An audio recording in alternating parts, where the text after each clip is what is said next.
my own world of make-believe. Kids screaming in the cradles, profanities.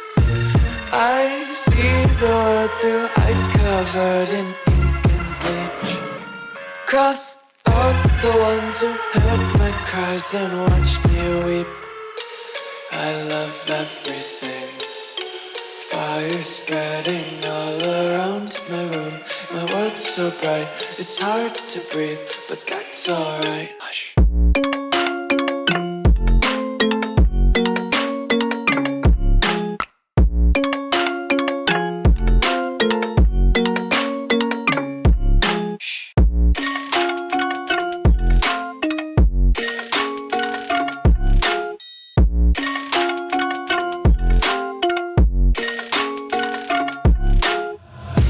Take my eyes open to force reality. Why can't you just let me eat my weight in glee? I live inside my own world of make-believe.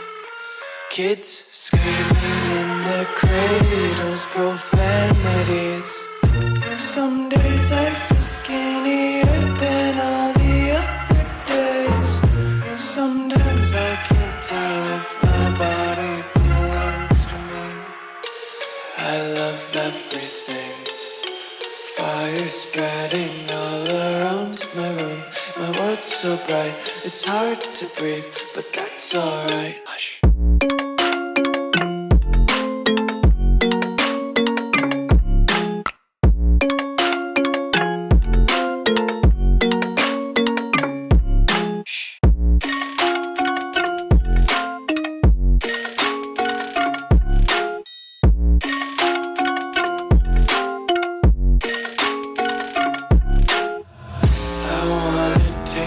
Content, hold your breath and feel the tension. Devils hide behind redemption. Honesty is a one-way gate to hell. I wanna taste consumption. Breathe faster to waste oxygen. Hear the children sing aloud. It's music till the wick burns out.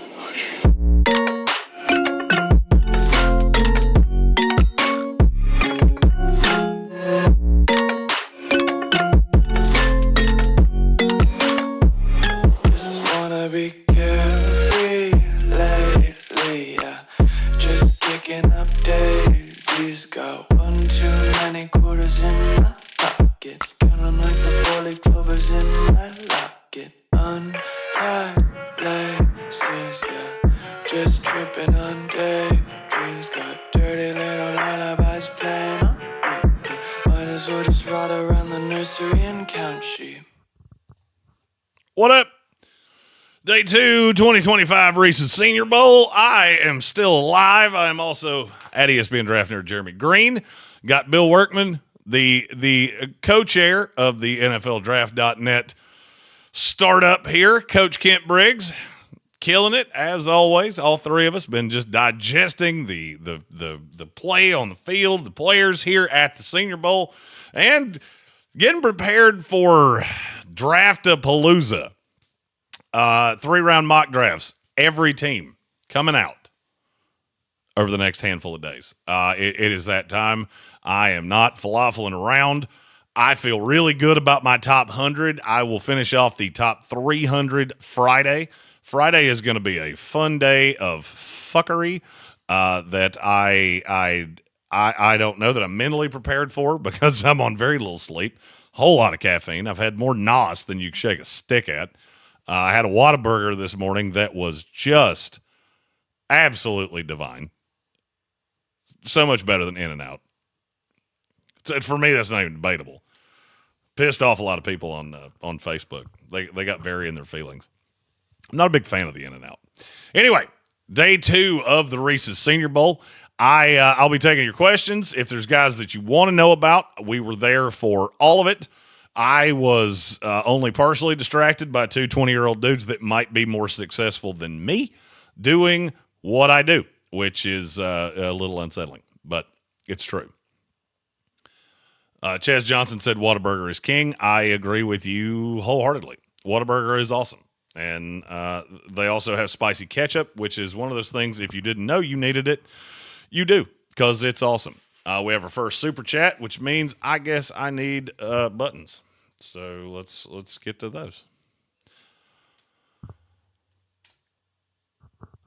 Oh, I'm gonna forewarn you. I may not be at my as crisp as I have been, because I've said a lot of this shit already about 11 times, and I probably have about 14 more in me. So we start with Soaring Eagle. I love Taco Bell, and I'm fat, so that's the bell we're going with today. Jeremy, yesterday, Saints Report screams, "This is Mike McCarthy." 2 hours later, it's not Mike McCarthy. The next head coach of the New Orleans Saints will either be Kellen Moore or SpongeBob SquarePants. I'm not sure which one, and I'm at this point, I'm not sure I care, because I think whoever it is getting fired in a year anyway. So that Saints deal is weird, and I'll be honest with you, and I'm going to cede to Bill here and see if he has. I think I've seen every team in the NFL at some point in the last 2 days. Have you seen anybody from the Saints? No. I haven't either. I haven't seen one scout. I think I've seen every person that works for the New York Jets. I talked to there was one guy while the catch from Arian Smith happened in the back of the end zone. I was talking to a guy from the Jets that was standing on the field while I was standing on the other side of the barrier. We were talking about the Jets, and we both looked around and went, shit. That was a snag from that young man. I do see the buffering. I have just a bajillion pages open right now. So give me just a second, and I will try to cull some of those things. We had a little bit of issue back at the iHeartRadio studios because Tank couldn't hear me. I couldn't hear him. It was a whole lot of shit. But we got that sorted out. I'll be joining him for an hour tomorrow talking about the day 2 events. That'll be going out on the YouTube page at noon tomorrow. You can also watch us on Facebook with the recordeds. We can't do both lives at the same time because I'm too stupid to figure it out. So, Colin Green asked, did we go to the Whataburger on Airport or Schillinger? The one on Airport is best. We went to the one on Airport, I think. Although I did see the word Schillinger, so it might have been that one. It was good. It was quick. There were very few people there. The parking lot was very large, and the Parks Ford Mobile Studio fit into it quite nicely. So it was divine. I got my double meat treat, and it was wonderful. And here at some point we'll be having dinner because time has ceased to matter. We go to bed at 4:00 in the morning. Whatever the case may be, we just keep doing things. All right, I'm going to answer some questions, and then I'll get into my overviews. Yes, I did see the Mike Green, Josh Connerly, him knocking his soul out. Did witness that. One of the louder pops I've ever heard at the Senior Bowl. If you ever played Street Fighter and you had Dalsim, the guy whose arms extended out, and you finished somebody off with a big-ass kick, and they went, "Oh, you can," that was kind of what it looked like. And it was a living embodiment of Josh Connerly's draft stock over the course of just no. Because he ain't been all that good here, but somebody will still bet on the talent. So it was bad. But Mike Green is a dog. What running backs from Dylan Graves? What running backs and wide receivers stuck out to you? Brashad Smith's been the best running back here, and it has not been particularly close. He'll probably be in my top 100 when the mock drafts come out. I think he is insanely fast. I don't know that he's going to test as fast because I think he's playing speed fast. Maybe not. I mean, and when I say he won't test as well, I think he's going to run in the 4.4s. As opposed to running in the 4.3s. If he runs in the 4.3s, we could be having a whole nother new discussion of could he go ahead of a Marion Hampton. And if that's the case, I do believe that's a possibility. Wide receivers, a lot of guys have really stuck out. Kyle Williams has been an absolute animal. What's the kid from Arkansas? Isaac? Is that his first name? Isaac Tesla. He has been an absolute aberration. Nobody knew who the hell he was, and now nobody can guard him. He absolutely ate lunchboxes today.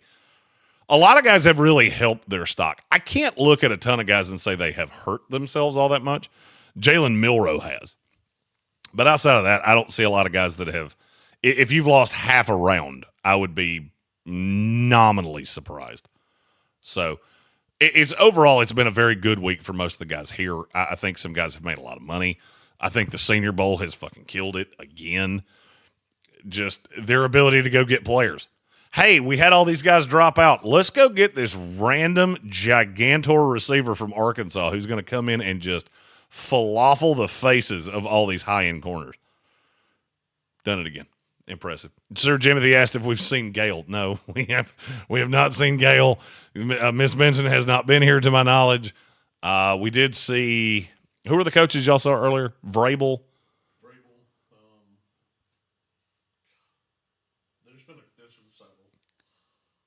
Can Coach Briggs hear me over there? I think Coach Briggs went to. Oh, okay. Coach Briggs saw a couple coaches today. Got to meet Jeff Collins, a disciple of the Kent Briggs coaching tree. Very nice guy. We caught up on Willie Lampkin, who he got to coach this year. He gave me a lot of inside dirt on, and when I say dirt, it's all good. Everything he said was fantastic. Lampkin had another impressive day for a 5'10" guard. I think he may end up finding his way into a slot in the draft this year. Let's see. Colin Green, a lot of head coaches want a new GM for the Saints. We refuse to move on from Mickey Loomis. Yeah, I've heard that.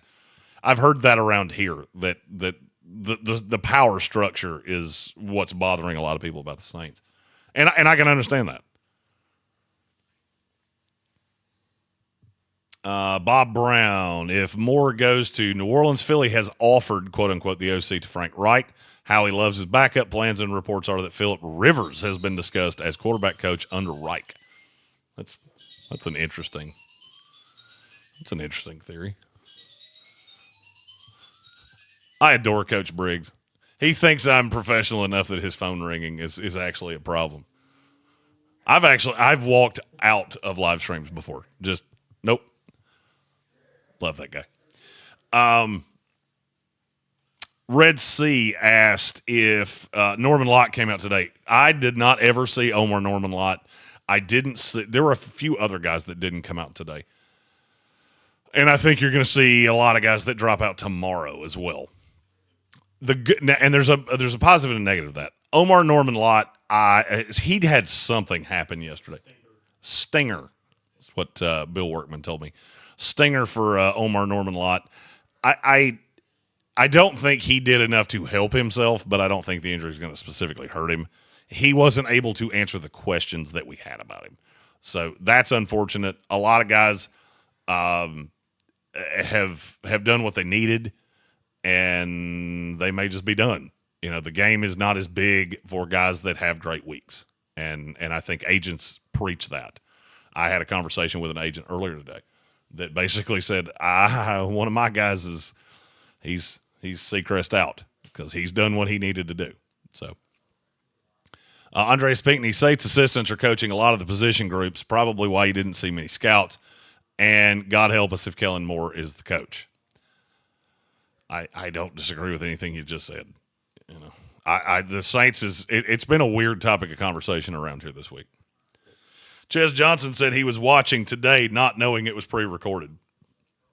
Thought he spaced out a whole ass break. Yeah, that is one thing about the pre-recordeds is that I don't record the breaks.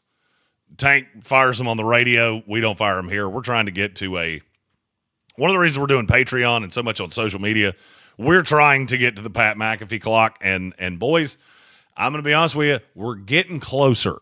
So, thanks to a big thanks to our sponsors that have gotten us here. Ingles Markets with the Living the Dream Tour, making all this possible. Parks Ford of Hendersonville with our mobile studio, which has gotten a lot of love. I had a nice discussion with a group of guys from somewhere in Illinois. I can't remember the name of the city, but it was close to Chicago. They were commenting on the truck, going, how'd you get all the stickers on the truck? And I said, well, every sticker on that truck is why we have the truck. So that's how we got so many. But great vehicle that's been fantastic. It's for all of your vehicle needs. Parks Ford of Hendersonville, Clarissa sells WNC.com, and the DraftKings Sportsbook, which I've gotten a lot of comments on my ranging group of DraftKings hats I've been wearing over the course of the days. Notorious B.I.G. asked, how was Jalen Noel today? I thought he was solid. I have not been... I have to be careful with how I say this, because sometimes people hear what I say, and instead of hearing what I meant, they hear what they wanted me to mean, and that's not what I'm saying. I think he has been good over the course of 2 days. He's still really, really short. He's still a slot guy. He is still a guy that has 8.5-inch hands. This week has helped to answer a lot of those questions. He's still not getting drafted in the first 2 days. That's going to be a day 3 selection because he has physical limitations that I'm not sure how you get past.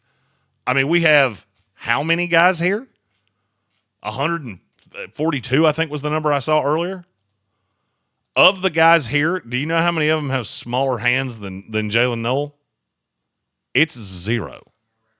None. 8.5 is the smallest we went. Oddly enough, the guys that have 8.5-inch hands, and there are 5 of them. Or no, I lied. One guy has smaller. It's Ryan Fitzgerald. He's the kicker from Florida State. I don't give a shit how big his hands are. Damian Martinez, Mac McWilliams, Jalen Noel, Tez Johnson, and Eugene Asante, who had a hell of a day today. Linebacker out of Auburn. I don't think he has the high side in terms of his draft stock. Now, with that being said, I think he has done a lot to help himself here. I think he has stood out to a point that in terms of slot receivers, you are going to see some movement there. He still falls in behind Tez Johnson for me. He still falls in behind a few other guys that are probably... I don't think this is the greatest slot exclusive receiver draft that I've ever seen. There are a few guys that I think can play out of the slot. But in terms of the guy, like I said last year with Ladd McConkey, he's playing out of the slot. You might get some snaps where he plays outside, but he's going to be a slot receiver pretty much no matter what he does. I don't see a ton of guys that I feel that way about this year. But I definitely think that you're going to have a few good ones. You know, Tez has been a winner every day since we've been here. He's been talked about more than I can't say any player. Mike Green got talked about a lot today. But he's been talked about a lot, and he's done good things to help himself. I think Jalen Noel has helped himself to the point of what he could do to help himself. Detroit Fan Man asked how many first-round picks are at this Super Bowl. Oh, at this Senior Bowl. I was trying to count how many first-round picks between the Chiefs and the Eagles. I'm tired, and I'm an idiot in the first place. How many first-round picks are here? I will say Walter Nolan's a first-round pick.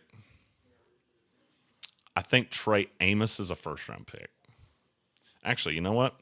Let's fire up the mock draft database list.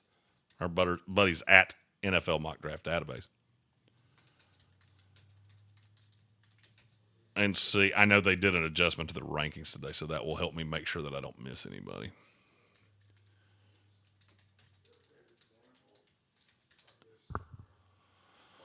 Let's see. Right there. Walter Nolan is definitively a first-rounder for me. Nick Skirton didn't show up, so he doesn't count. Shamar Stewart, I think, has done enough to put himself in the discussion. I don't know that he will pay that off. I think as we get down the line, we're going to look at him in this arena and go, this arena makes a lot of sense for him because he's big and powerful, and you're asking him to do one-on-ones and beat guys physically, which he is really good at. The problem is I still don't know what position he plays. So I think he is debatably a first-rounder. From there, it gets a little thin. because I don't think Ariante Urshary has done anything to help himself. I don't think Josh Connerly Jr. has done anything to help himself. Armin Mimbo did not work out today. I can't tell you definitively that you're not going to see him again, but I feel pretty sure of that. I can't imagine that. If it's an injury thing, I will say there's very limited chance that you see him again. So, first round talents, I have 3. If that's the answer you were looking for to that question. I have 3 first round talents. I have 26 first round picks on my initial draft board. And a couple other guys that, if things went the right way, they could probably find a way into the very back end of the first round. Now, if you want to elaborate on that question, ask me how many second, third round picks are here. 50. And I mean that. There's a great chance that of 64 picks between the second and third round, you're going to have seen 50 of them here. We have another super chat, and damn it, I went away from the buttons button. So let's pull that back up for our buddy Red Sea. Question, are they ever going to call false starts in the one-on-ones? They don't tend to do that unless it's really aggressive. And I will tell you another thing that you don't see on television. Sometimes they do throw the flag and they don't stop the play. So, you got a little bit of a false start? Okay, well, it's going to go on the record because the official drops the flag, but instead of resetting it, they just go and let it go 1v1.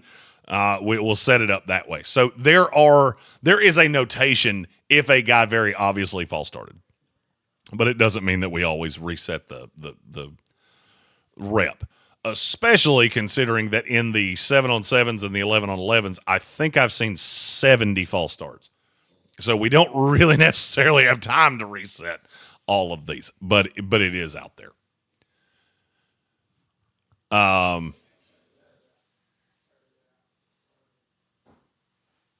So Red Sea said it was every rep in the one-on-ones that somebody was jumping. We can't necessarily see that as up close. So you got to understand in the 1v1s, if you're really close to the field, you can't see anything until they get out of stance. If you're up really high, you're so far away. Oh, damn it, I activated the camera. Oh, there's Bessie. Hello, Bessie. Hello. Sorry about that. Damn AI. I know there were some, solely because I saw the flags, but I can't tell you that I see the rep, and sometimes you're not looking directly over there. It's kind of funny. And actually, you know what? I'm going to take a picture of this tomorrow. I'm going to use the wide-angle camera just to show how hard it is to watch everything at the same time because you've got multiple things happening in different spots of the field. On television, they show it like, everybody's looking right here. No, they're not. No, they're not. Some of us are looking right here. Some of us are looking back there. Some of us are looking over at special teams. Some of us are looking at the trainers on the sideline. Some of us are talking to a guy beside us. You don't see everything, but you have way better access when you're here. Red Sea said, so watching it on television, it was so blatant the commentators were actively bitching about it. I didn't talk to any of the NFL Network guys today. I will see some of them in the morning. I was a little late to the field this morning getting a segment out for the ESPN radio show. I have a few interviews in the morning, so I will actually be at the field before the practices start. So that would be one of those things that in a normal time you would hear me say tomorrow because it was told to me today. But let's see. Dylan Graves, I've seen positive reports on Tez Johnson. Is that trustworthy? Absolutely. He has been out of this world good. 75? Lock top 75? The only thing that's hurt him this week is the quarterbacks. Yeah, the quarterbacks have, and the quarterbacks, I can't say they've hurt guys because they're still winning the reps. So I see the rep where you just cooked somebody, but then it doesn't pay off, which kind of for the the in attendees, it kind of sucks because you see a guy win this route and you want to see him pay it off in the end zone, and then the ball winds up 10 yards over his head or skips to him. I would say he's a top 75 lock, even with the hand size issues. Let's see. Sir Jimothy said he won't be on the Patreon today. 4 a.m. comes early. I'm glad you said that. So, excuse me. I've been talking a lot today, so if my voice just gives out, I apologize. The Patreon. We're going to add something to that. We got some fan comment surveys. That was the word I was looking for. Early access to content, supporting the content creators, which is us. Those were all things that were up there. So we're going to debut some of our mock drafts on Patreon. I will be recording all of them from the chair I'm sitting in right now. I have to do some reassembling of this set tonight, but 3-round mock drafts are coming for every team. A lot of guys that were at the Senior Bowl are going to be in those. You will get early access to those if you are on the Patreon. The Patreon is going to be the path to righteousness. We've had a lot of meetings, and when I say meetings, we've talked to a lot of people while we've been here about things that are going to happen with NFLDraft.net. It's going to get big. It's going to get crazy, and I'm very, very fucking excited about it.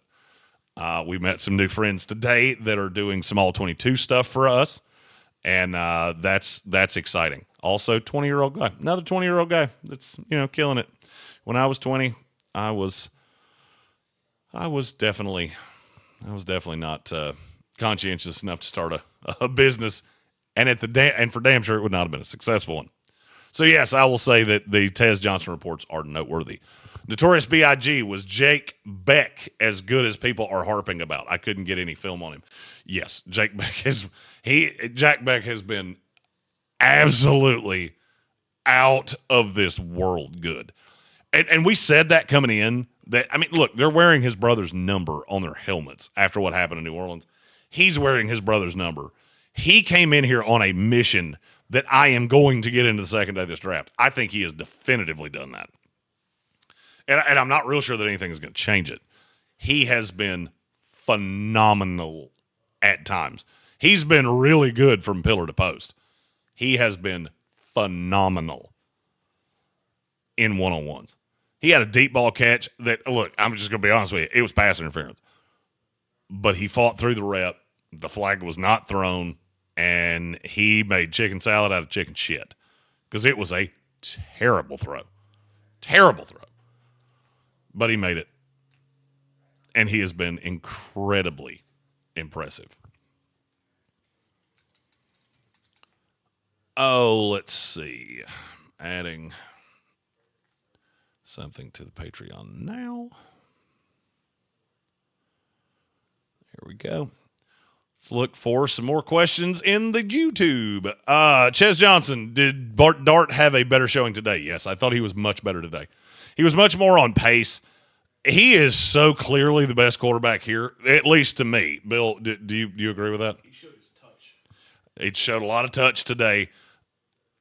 And I don't know if it's because I'm seeing so much bad from the other quarterbacks or if he is just absolutely that much better. It's like watching grown men play against children in terms of grading the quarterbacks against each other. I heard a comparison today of him to Bo Nix, and I laughed and went, I think his floor is Bo Nix. I think his floor is Bo Nix. I love Jackson Dart. There's a great chance that he finds a way into the first round, I think. Even after the bad showing on Tuesday, I'm not sure that it matters. Let's see. Who Dat Fam asked, who stood out the most so far regardless of position? If you had to say an overall winner of the week, I'm going to let Bill look through his notes and come up with a name. I'm going to name one from both rosters. So let me get to the roster page to make sure I don't double up here. I will also, on Friday, I am doing the ESPN radio show Friday from right here where I'm sitting. I will be giving out Senior Bowl superlatives, which will probably include the names that I'm getting ready to say. I will say from the national team,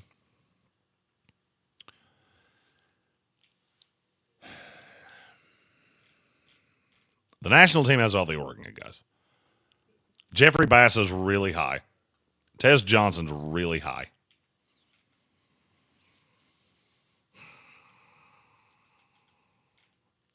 I would say with a practice left to go, that my winner for the national team overall would be Tez Johnson. Zabel is on the national team. So Bill's winner is Gray Zabel. And I'll be honest with you, I can't disagree with what he said. The discrepancy for me is that I had Gray Zabel really high coming into this. So for me, if I'm going to look at overall winner, my overall winner is going to be, or standout is who has changed my mind the most, and I will say it's Tez Johnson. Honorable mention is Bassa. Jeffrey Bassa. So I'll tell you a funny aside. I ran into Trevor Sikkema at outside of the PFF set, and I leaned in and I got his attention. And I said 2 questions. I'm not going to tell you what the second one was, but I'll tell you the first one. I'll actually, you know what? I'll tell you what the second one was in the Patreon here in a few minutes. Somebody remind me to pay that off. I asked him. I said, "Did you know how good Jeffrey Bassa was?" And he said he was high on the PFF board. And I went, "No, not dog. That's not the question that I asked you. I didn't ask you where you had him on the board. I know where you had him on the board. Did you know he was this good?" And he just kind of smiled and went, which was a nice way of saying, no, I don't think any of us knew that Jeffrey Bassa was this good. He's a really good answer. So I'll say the 2 Oregon guys. Bill said Gray Zabel, and I can't say I like all 3 of those answers, even though I didn't give one of them. Now, on the American team,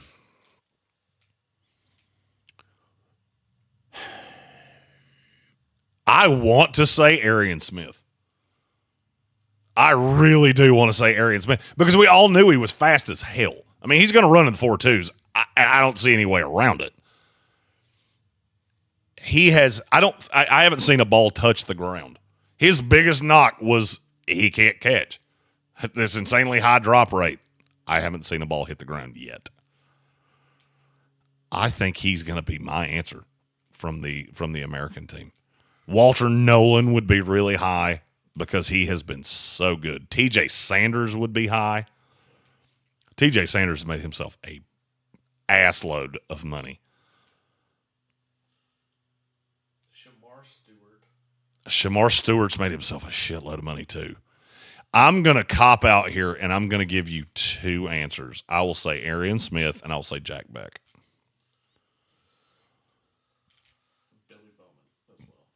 Billy Bowman. So you'll go Bowman, and who was the other one you said? And Shamar Stewart. All right, so we'll go Shamar Stewart and Billy Bowman. I will go Jack Beck and Arian Smith. Those guys have been the biggest winners, and they have really, really stood out. Been very impressive. Pissed the hell off. Browns fan said, we need a shirt saying 8.5 is as small as we went. I can make that happen. I could do a Senior Bowl in Senior Bowl colors. 2 8.5-inch hands. Damn it, I did it again. Reactivating this fucking camera. Hello, Bessie.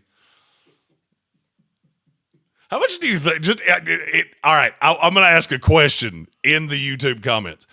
If we straight up stole that picture, how much do you think they would charge us? Or do I need to Google it? Because that picture is ending up in my damn studio in Mullet Manor. You mark my words. It might not be that exact print, but that picture will be behind me when I go back to Mullet Manor in 2 weeks' time. Let's see. And piss the hell off Browns fan. A shirt in with the 8.5-inch hands that says 8.5 is as small as we go would be. That's solid. That's good work from pissed off Browns fan. Red Sea said he will be sure to let me know if he doesn't like the Cardinals mock draft. I encourage all of you. If I do a mock draft that you don't like and you think I've missed something and you think you can convince me, of which, by the way, Red Sea has accomplished. He's one of very few, but he has done it. A lot of people don't try to convince me. They just say, "Oh, you're stupid" in the YouTube comments, and I'm not talking about the ones that are here. If you're here, you're probably an OG. A lot of times, people just say, "Oh, you're stupid. I don't like that," and they don't go any further. That's the end of it. So, if you don't like something and you think I've missed it, feel free, chuck it in the comments. I'll investigate it. I'll see if maybe I did it. I'm not infallible. Dylan Graves, even with Ward and Sanders going in the first round, does Dart become the best quarterback in the class? He very well might. I will tell you this, though, and if you're in the Asheville area, actually, if you're in the South, because this plays out all over the South, if you listen to radio, sports radio in any of those states, you're getting ready to hear a segment from me, from Ingles, talking about the number one pick in the draft. I'd almost bet I would bet Abdul Carter is going to be the number one pick in the draft. You know what I've heard a shitload today? Tennessee said they won't pass on a generational talent. The only one of those we have in this class is Abdul Carter, and his odds have gone from plus 2,200 to plus 180 in 2 days. Well, that's in a week and a half. They've gone from plus 2,200 to plus 600 to plus 180 in 2 days. It's because we're all here and we're all talking to each other. And I've heard Abdul Carter's name a lot. And one of the things I've heard consistently, including from the guy sitting right beside me, holy shit, if Myles Garrett and Abdul Carter end up on the same team. Yeah, it's true. Sir Jimothy, what team do you see making a surprise big move up in the draft, and for who? I'm not going to lie to you. I don't think this is a big trade draft. Because I don't see the guy that you're going to jump up for. I don't see I've got to have an edge rusher. And holy shit, there's only one in this class. So I have to make a stupid trade to go get Abdul Carter. Or I don't see that guy. I mean, I'm looking at my big board right now. Speaking of which, big board show on Friday. A live big board of the unveiling of the top 100, and that will go on NFLdraft.net. I'm looking at my top 100 right now. All right, from elite grades, which is anything over 9.5. I have 3 of those. So I have 3 9.5 or higher, which are my elites. It's Abdul Carter, Travis Hunter, and Will Johnson. From 9.4 to 8.5, I have another 24 players. That's a hell of a first round. By the way, that also means I have 27 first-round picks, and I fucked that up either earlier or in another thing that I recorded because I specifically remember saying 26. So I hope it was this, and we're all friends, and we can forgive Jeremy for screwing up a number. If not, I recorded it and sent it to someone else, and that's a bigger boo-boo. So in terms of the surprising big move, if I was going to bet on one, it would be Titaroa McMillan. That one of these contenders thinks that, like a la Julio Jones, thinks having the big red zone threat is enough, and somebody in the top 10 wants to move down and he falls. The Jets are the team that I'm thinking of most predominantly. That if Titaroa McMillan was there at 7 and somebody wanted to give up the farm to get up in front of Carolina, I could see that. Who that team would be, I wanted to say Buffalo if they're not going to trade with the Jets, or vice versa. I thought about Baltimore, but they don't do that. I don't have one off the top of my head, but that's the name I keep looking at. But because every other position, there's so many damn guys that I can't imagine you fall in love with a guy, and that's the only one. So I will say big trade ups probably not happening. Gomaha, everyone in Louisiana is proud of Jack Beck for doing so well there in light of what just happened. I'll be honest with you. I haven't done a lot of face-to-face. I'm not an interview guy. I'll interview these guys at the combine when I have Tank right beside me because he's an interviewer. I'm not. Tomorrow, I fully plan on going down on the field, and the only thing I want to say, the only reason I'm even doing it is because I want to go down on the field as a guy that was not far. I mean, I was also at an event when this happened. That's a family member. I know how the event affected me because of how awful it was and the fact that I was in an event, and it was kind of scary for me. to be in public. I was in Atlanta at 8 o'clock in the morning when I found out about that because I hadn't looked at the news until I got there. I just want to look him in the face and say, I as a man, am so proud of, as a draft nerd, watching all the people that I've seen come in here and absolutely not live up to their full potential. Somebody that had every excuse to not do that.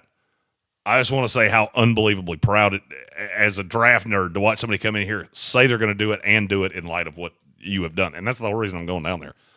Also need to find a way to put that better. But sleep will help with that. Because as Gomaha said, Mullet King's in another time zone. Cut him some slack. Yeah, and I keep looking at the clock going, holy shit, it's 9:13. I'm tired. Oh, fuck, it's only 8:13. Oh, shit. Means I can't go to bed yet, which is sad.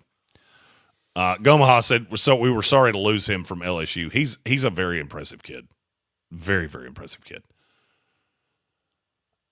Sir Jimothy asked me a question about Chimere DK that I did not see. And I'm not going to lie, I still don't see it.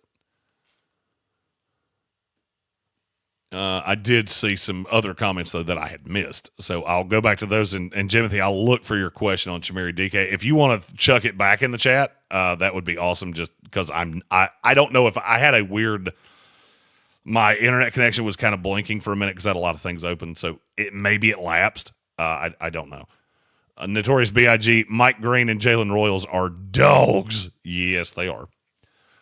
Red Sea said takeaways. His takeaways of the day. Refs still refuse to call false starts. Mike Green is good at football. And Donovan Ezeraku is good at football. He is. And I've figured out how to stop from saying Ezerike. So I'm getting better. Pissed off Browns fan said, after Perry and Winfrey, the Senior Bowl can't catfish me. That's another potential shirt for next year at the Senior Bowl. I got catfished at the Senior Bowl by blank. I think every team could have one of those. Let's see. I am still not seeing Sir Jimothy's question. Let me see if he has put it in. Sir Jimothy asked, no worries, just curious if DK looked better today or did he not go out today? DK was definitely out there. I think he made a couple plays. Bill, check the notes and see if either one of us put anything down. I don't specifically remember it. I've said his name a few times and been somewhat impressed. So, I mean, look, I think he's a draftable player, which I didn't really think coming in here. So that's a thing. Let's see. Gomaha said, I remember 3 late game dart interceptions in 3 possessions. Yeah, there are a lot of questions about Jackson Dart. There are also a lot of definitive answers about guys, at least that are here, that they ain't it. I haven't heard a good word about Jalen Milroe all week. I haven't heard a good word about Tyler Shuck around the stadium all week. And I haven't heard anything really good about this quarterback class. You know, Cam Ward, everybody thinks that there's just this love of him around the industry. There's not. He's just the absolute, no doubt, best of a terrible quarterback class. Dylan Graves said, what team makes the dumbest first-round pick, and who might that player be? I do love that Red Sea answered this question for me because his answer is right. And he said, Dylan Graves, whatever team takes Jalen Milroe. If a team takes Jalen Milroe in the first round, I will say this. They should be relegated to the XFL. We don't even do that. Soccer does that. I will take the San Antonio Brahmas in place of any team that takes Jalen Milroe in the first round because you need to go to timeout and think about what you just did. And I'm going to add that. I'm going to add an addendum onto that. That applies to the second and third round as well. If you take him on the first 2 days, I need the owner, GM, and head coach of your football team to report to the press corps so that you can explain what you just did and receive your admonishment from all of us. Because holy fuckballs, he's been the worst player here, and it's not even close. I couldn't give you another player that's even in his ballpark of bad. But in terms of what's the dumbest first round pick, you're not going to like my answer. I think it's Ashton Genty. And I like Genty. I think he's fine. He's a small running back. And I just keep looking up and down at running back going, I got a lot of pieces that I can add here. And I know Saquon Barkley's been special, and Derrick Henry, and Josh Jacobs, and Ashton Genty. I don't think Ashton Genty is that guy. I think he is good at a smaller school. If he had been at a bigger school, I think he would look a lot closer to a Marion Hampton. I still have him better than him. But do I think he's special? Do I think he's Saquon Barkley? No, I don't. I think he's a good running back. So, yeah, that's my answer. Whoever takes Ashton Genty in the top 15. Now, once he gets to 15, all right, now the value's here. I have him as my number 20. Genty, as of right now, without the rankings firmed up, is my number 20 overall player. So you get within 5 slots of that. Okay, I'm fine with that. Let's see.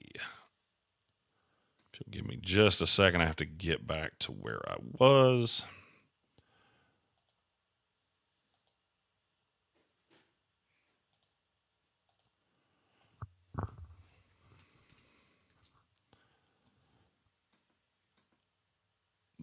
There we go. Okay. Let's get back to the questions. Detroit Fan Man said, plus that cow is watching. That cow is watching everywhere we go. I think Bill took a picture of it so I could find a print of it for Mullet Manor. Did you find a replica of it? Not exactly, but I found some on Amazon for like $50. That painting's $50. Yeah. Something similar is $50. I feel like somebody could draw that. Like somebody that listens to this show that's a good artist could draw one of those. Or, you know what? I don't know why. Why am I stupid? The answer is to have an AI of that done in different. It's Tiara Cow playing sports. That's the whole decor of Mullet Manor is Tiara Cow playing sports. And we have Tiara Cow at the Senior Bowl. We have Tiara Cow at the Combine. We have Tiara Cow at the Pro Days. We have Tiara Cow at the Draft. In the YouTube comments, if that's the stupidest thing I've ever said, feel free to say it. If you think it's fucking awesome, which I do, you can also say that. Actually, you know what? I lied. Only comment that if you agree with the last thing I said, which is you think it's fucking awesome. Because it's probably going to happen. Chaz Johnson said, for some reason, I think San Francisco is going to make a big trade. I've heard that a couple times since I've been here. I don't think they have to. There are so many edge rushers, which they need desperately. I don't think you have to do it. Because I don't see the guy outside of Abdul Carter, and trust me, you ain't getting up there, that you would do it for. But I have heard that. Gomaha, just curious, have you ever personally come across your colleague and dark-haired doppelganger T-Bob Abear out of Baton Rouge? No, I have not. I don't know who that is. What are you asking me about Bobby Abear? I've never met him personally. I saw T-Bob. I was like, now I'm lost, and I had to Control-Alt-Delete my own head. Gomaha, clarify who you're asking about there, just because I missed it. I'm tired. He also said Godspeed that you get to do that with Jack Beck. I feel like somebody needs to. I do. I feel like somebody in the press corps needs to say that to Beck, just because he's been so fucking impressive, and we're all saying it. Like every one of us on the mezzanine going, can you believe in 3 weeks' time from what this kid just went through, he's come out here and said, fuck it all, I'm going to just mush faces. And I just feel like somebody needs to say it. Well, that one is solid. Bill's showing me a slew of Tiara Cow paintings. T-Bob is on Radio Row mornings. Okay, let's see. I've met a lot of people on Radio Row. So, T-Bob Abear. That's Bobby Abear's kid. Wait a minute.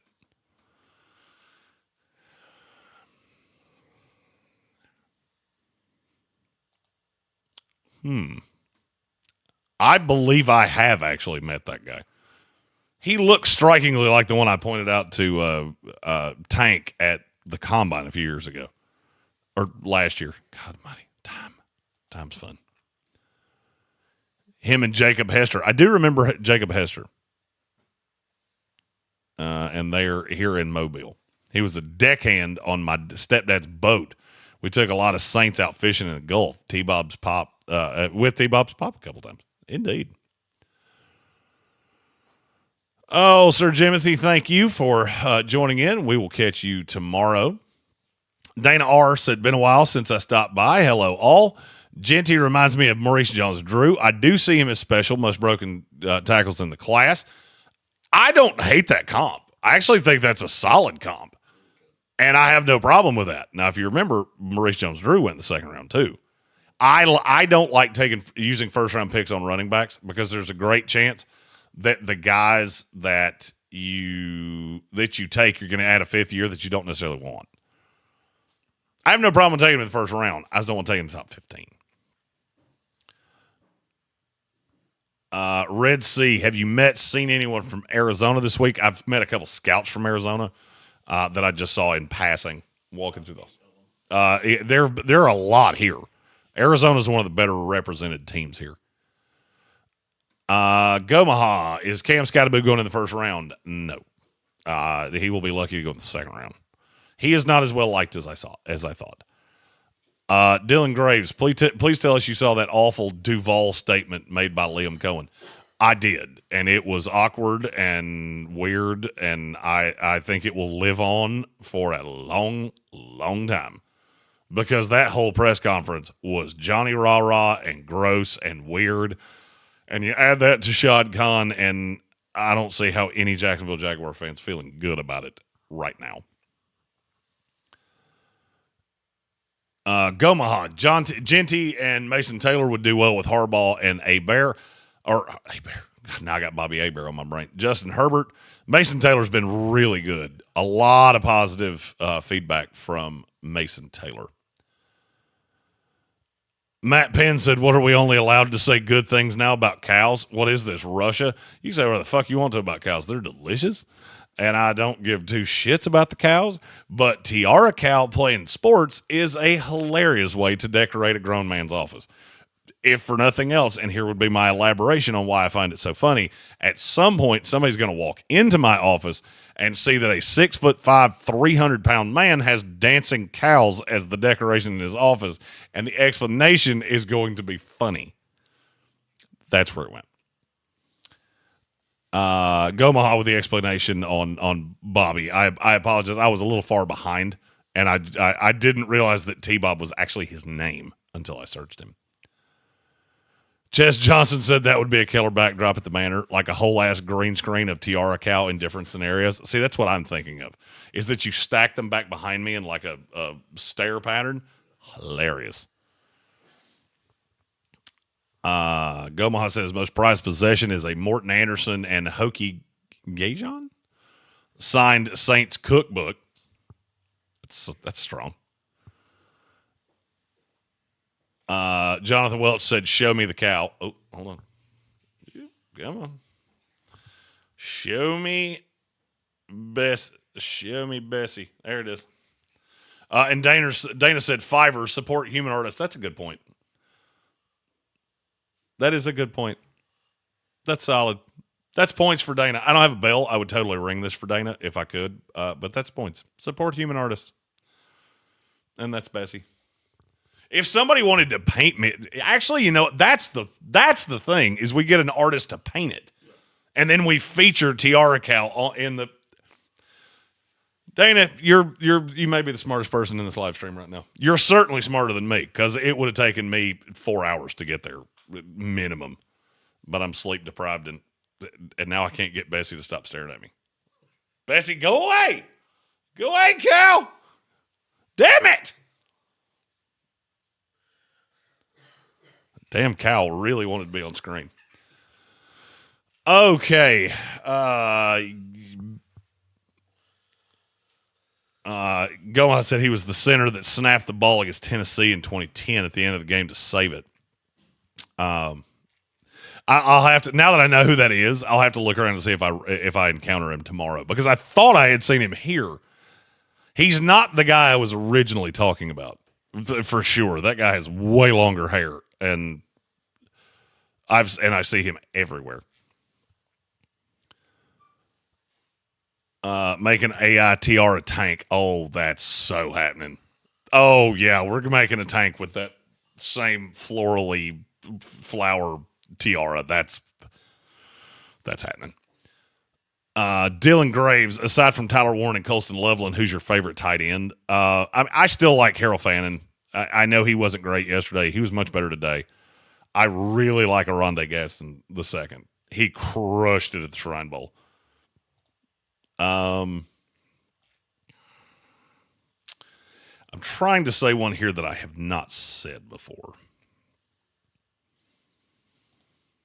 I went down a long rabbit hole about tight ends today.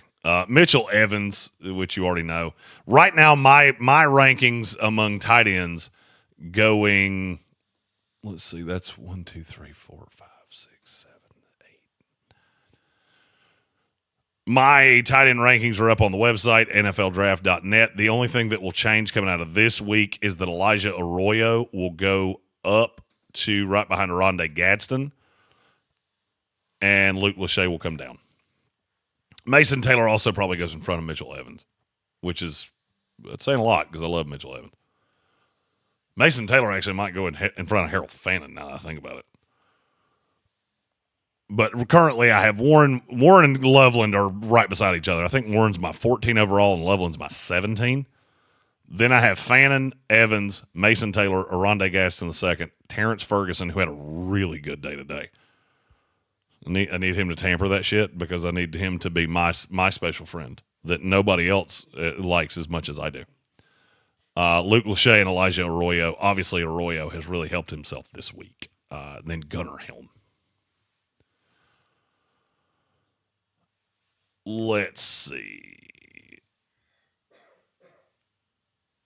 Gomaha said, I don't think it's a coincidence that the smartest person in here is a woman. I don't either in any way.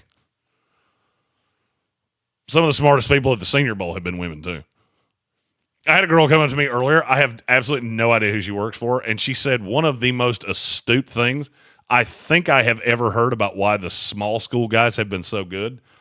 I might get into that on Friday on the full-on ESPN show because I want to go down the rabbit hole.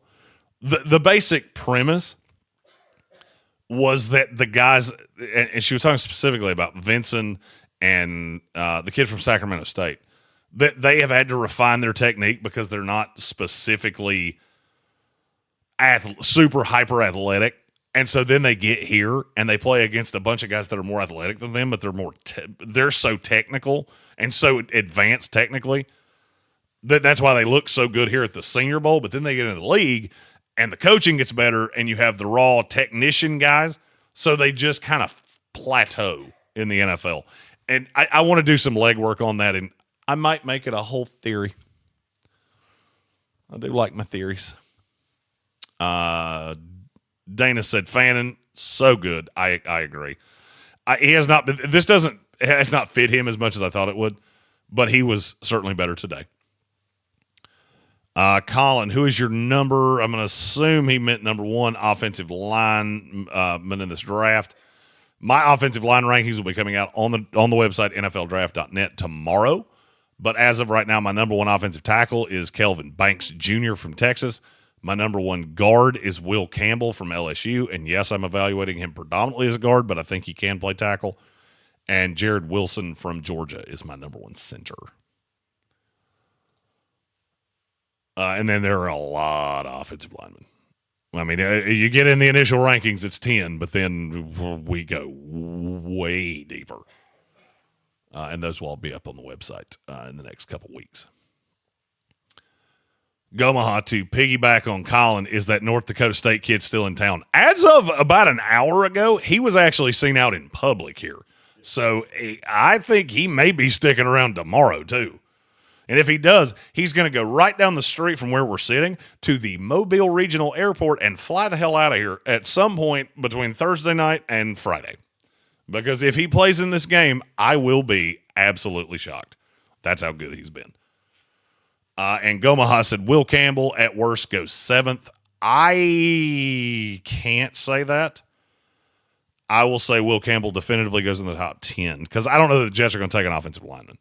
I think the Jets are looking at their talent at offensive line positions going, hey, it's real good. This is like, it's good. They just weren't coached well. Pissed the hell off Browns fan said, this is the worst draft class I've ever seen based on top-end talent. I need you to elaborate on that because I could not disagree with you more. I think it is so good at the top. The problem is that it's terrible at quarterback. There's only one top-end rush. Maybe that's what he's talking about. In terms of elite prospects, and I think there are still several, but they don't necessarily play the sexiest of positions. I mean, I have 2 corners in my top 3. And there's a defensive tackle, and there's a guard up there. There's one tackle, but he's a little rawer than you would want. So, okay. I vehemently disagreed with that at first, but I think I misread what you were saying. In top-end talent, I was taking it to mean like top 15 guys. I think you were talking about top 5, which I get a little more.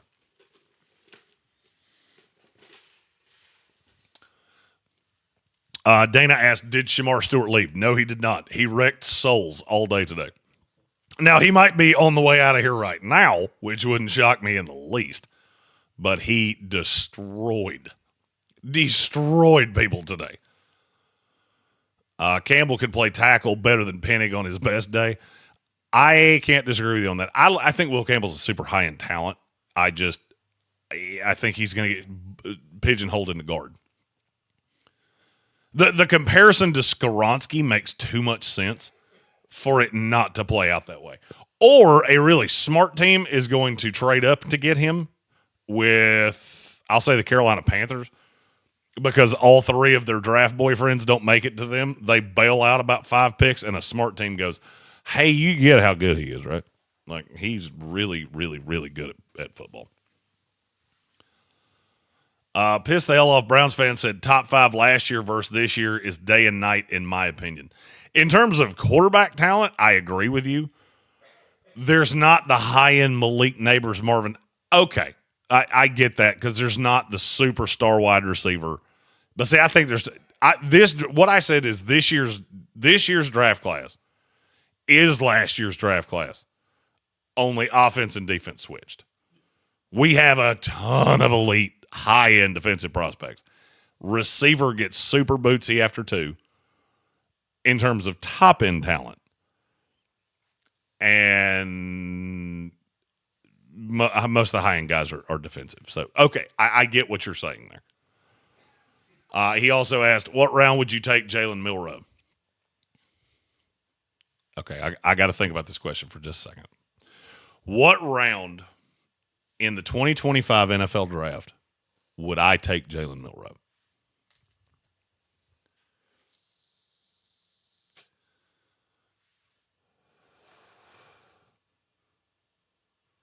I can confidently say that I would feel okay taking Jalen Milroe in the 26th round.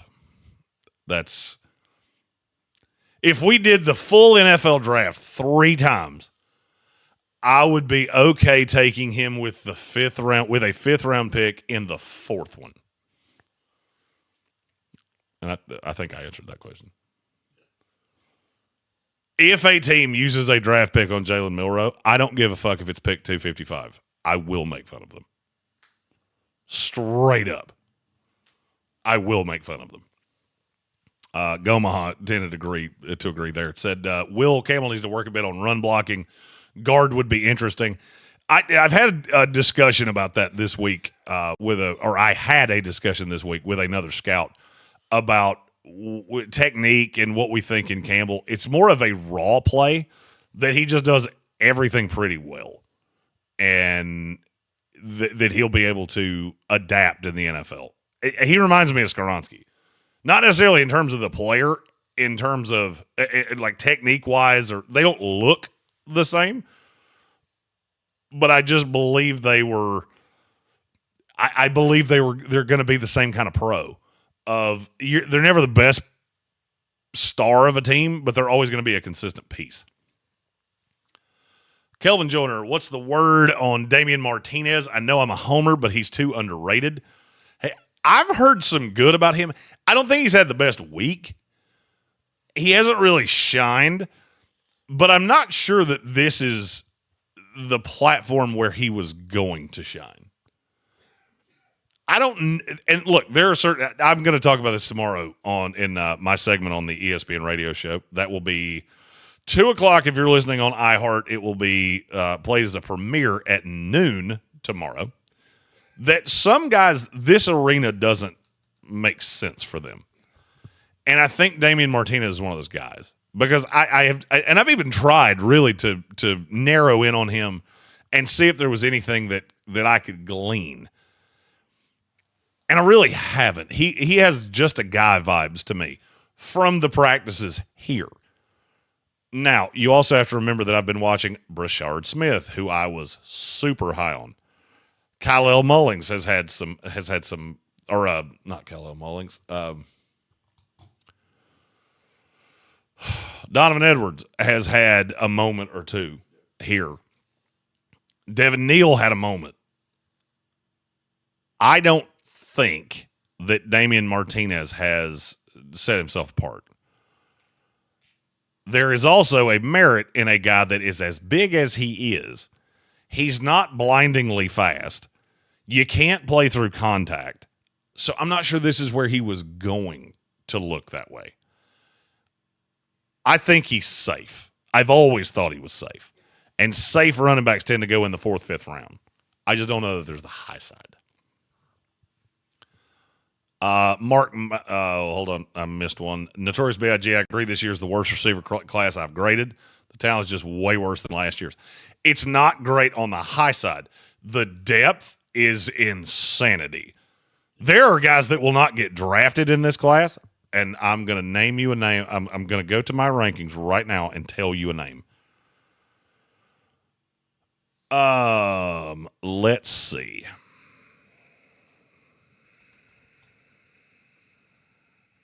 DeCorian Clark from UT San Antonio. He will not just make a roster. In 3 years, he will at the very least contribute. That kid ain't getting drafted. I'm just looking at where my board stacks up after the 2 postseason bowl games.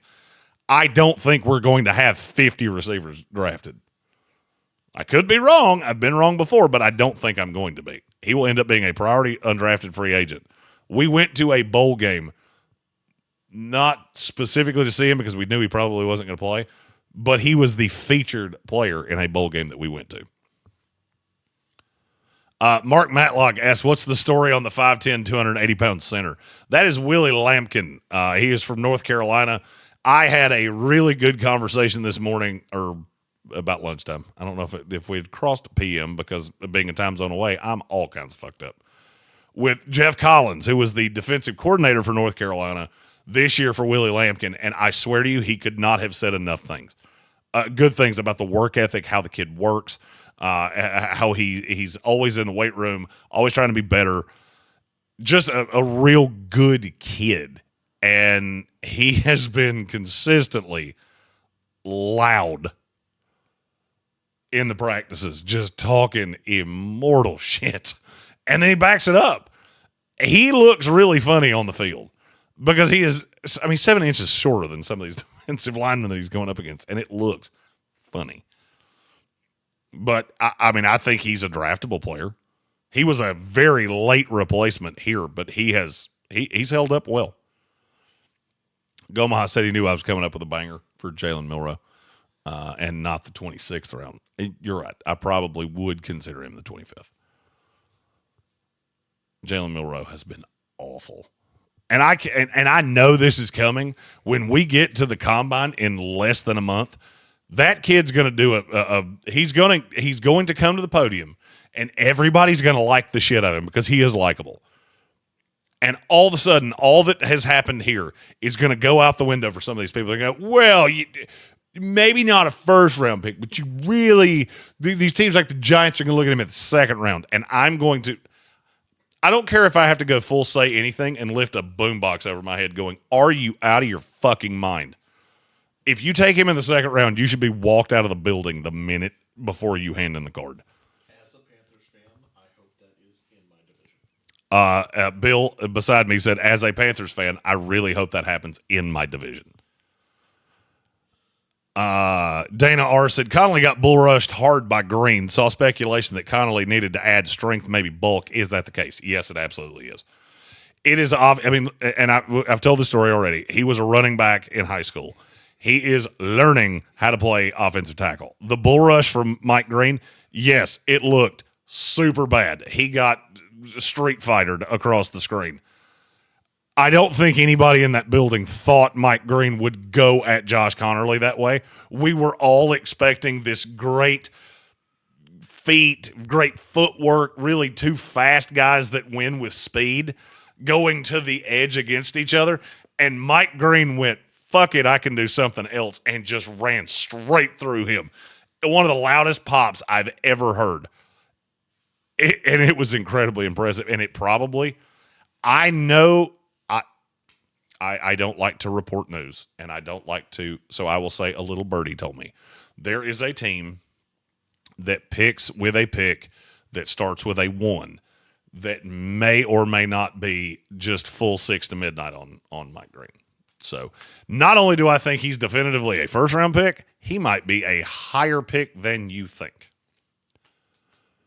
And Dana, don't worry about the autocorrect. I got it. It happens to the best of us. I posted a full-on post earlier about Whataburger, and if you look at the first edit of that, holy shit, that wasn't English. And it only had like 20 words in it, and it was I had like 5 of them autocorrected. Arsenal to Rebel asked, what guys are you hearing about off-the-field red flags? Malachi Moore is the loudest one. And Notorious B.I.G., I'm going to tie these two questions together, asked, has Malachi done anything remotely close to improve his stock? No, because he hadn't worked out. And I have not met a person that doesn't tell me about the personality issues with Malachi Moore. I'll bet you 25 teams in this league don't even have him on the board. He had an injury issue too. He did. Well, he's had several injury issues, and he's not working out here because of the injury. And I think that's just going to be, that will be what people will hide behind of, no, we didn't take him because of the injuries. No, you didn't take him because you think he's a train wreck between the ears.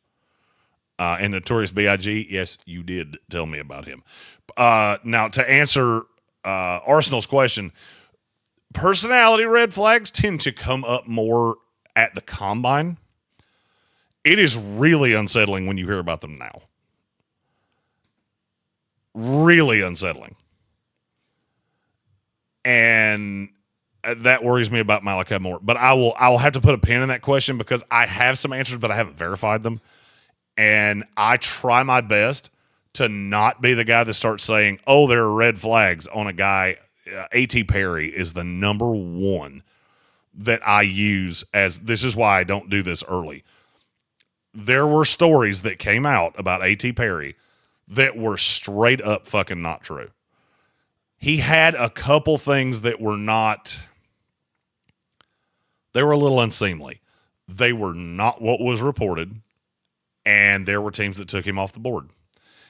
And he fell down to the Saints. I still think he's going to be a good player in this league, so I try not to comment on those. So, but that question I will be able to answer better at the combine because I will, the real backgrounds will have happened, and the things that I'm told will, it won't be, hey, we think there's a, no, it's a, hey, we found this. But thank you, Arsenal, for the question. I wish I could give you a better answer right now. I don't have a lot of the guys here that have a lot of that. And the ones that do, I can't confirm it. So I'm not comfortable saying it right now. Ches Johnson, could you imagine Milroe and Rattler on the same team? I can imagine those two playing the best game of catch you've ever seen in your life, just trying to break each other's fingers. The problem is they should be doing it for the DC Defenders. Gomaha, Whataburger, thumbs up, thumbs down. This is very important. Whataburger shits on In-N-Out. completely. I've had both. I'm not sure that In-N-Out's not a cult. I actually gave this theory to Coach Briggs and to Bill earlier, that people that are huge In-N-Out fans and think it's just insane that Whataburger's better, either they don't have taste buds or they drank some Kool-Aid that has made them absolutely defend In-N-Out Burger in a way that doesn't make any sense to me. Whataburger is awesome. It's always good. I've never had a bad one, ever. I've never had a great In-N-Out. So, look, maybe there is a way to eat it. I'm always told animal style. Animal style is super unimpressive to me. Maybe it's that. Maybe there's an In-N-Out thing I've never tried. I don't know. I'm willing to be open to that. I will be in California sometime by the end of the year. I'll totally, if you got a way, I'll try it. I'm willing to go that far. But Whataburger is awesome. Gomaha said we're very in the minority on that one Pepsi challenge. Are we? I mean, there's more people in California, and they really defend In-N-Out. Like they take offense to it. Like somebody comes to North Carolina and goes, Bojangles sucks. Well, I mean, you're wrong, but I don't get mad about it. Cheerwine, I've had 2 of them my entire life. And one of them was hot as hell. So, I don't even know if I like it. I've never said why people defend things that are from... Anyway, total aside. Arsenal asked, have you seen any 49er scouts? Yes, I have. They actually have a pretty decent... What's the word I'm looking for? Party here. I have not talked to them, but I have seen the car they're riding around in 3 times. Bill said they have 2 cars here. Oh, you know what? That would make more sense. I thought they were following me around at one point. Look, you understand, the way this campus is set up, there's only like 3 ways out, so you're going to see these guys in cars because we all walk out at the exact same time. And you go out the same entrances. But yes, there's a good amount of 49ers guys here. Let's see. Mark Matlock, so you're telling me Moore's getting drafted by the Chiefs? I'm going to say no on the Chiefs. Their personnel department, they'll take risks, but they're measured risks. I don't think they're touching this one. The Dolphins, that one makes a lot of sense. The Dallas Cowboys, that one makes the most sense. And the New Orleans Saints. That one, sorry, Saint fans, that kind of makes sense too. That maths. Gomaha said the In-N-Out bandwagon started when Anthony Bourdain called it his favorite restaurant in Los Angeles, tongue-in-cheek. Really? Is that where that came from? And anybody believe that ever watched Anthony Bourdain? By the way, T's and P's, like one of the OGs of food television. And I say T's and P's. I mean, R.I.P. I'm tired. Sorry. The best way to have the In-N-Out is to throw it in the trash can. It's to go the full Brandon Rainwater. That's crazy. Put mine right there and hold the trash can up. Oh, I might have to steal his shtick for one of those. I'm going to call him later and ask if he's okay with that. Goma said, well, I'm in Oregon. I've been up and down the coast many times, and none of those people have ever had Whataburger, but they particularly hate it. I'm sure it has something to do with the state of Texas. That makes sense. That maths. But people from Texas also think barbecue is beef, and I can't wrap my brain around that. It's fine. I mean, I'm not going to throw it in the trash if you hand it to me, but barbecue is piggy in many different ways, but it's piggy. And I've had really good barbecue here. Kelvin Joyner, and this is probably the last question I get to tonight because it's almost 9-something at night, and I think all of the Patreon guys have told me that they will not be in that stream. So I'll tell you what, I will do a special Patreon discount, and I will do a call your shot from the Patreon guys. So Patreon, go to patreon.com/NFL Draft Net. Use code Senior Bowl, 15% off your first month. And that's in the 2 highest tiers, which now I don't remember what they are. Fan and Nerd, I think. Bill's going to check that for me, which I greatly appreciate. Which Bill makes you doing the Lord's work over there. Kellen Joyner asked if we made any new friends. Yes, we have made several. I met 3 20-year-old dudes today that were so damn impressive. One of them is from North Carolina. He was a football player, just a big kid that likes to do all 22 tape. We're going to try to do some collaborations together. I also met, and let me see if I can find the name. Fan and Nerd are the 2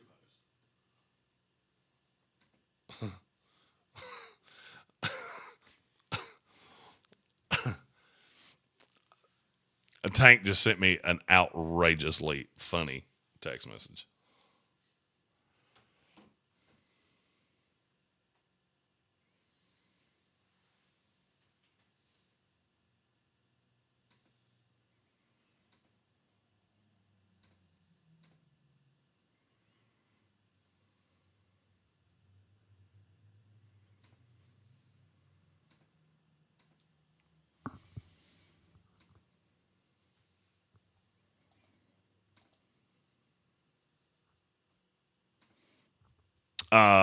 Anyway,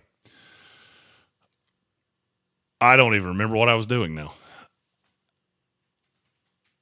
Anyway, yeah, we met some 20-year-old guys that were super awesome, and we'll be doing some collaborations moving forward. Goma said, I miss North Carolina barbecue. Take care and be safe. Yes, we will continue to do that. Ryan Fay, CD Bengal Scouts. Yes, I have seen some Bengals guys here. Not many, though. I've only seen a couple. And finally, Brandon Hallam, Whataburger has honey butter chicken biscuits. What else needs to be said?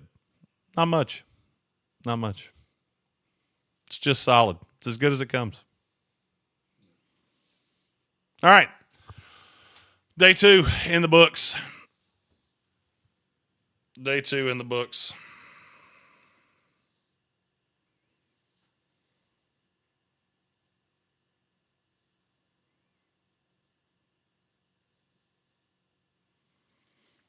Sorry, I got distracted there.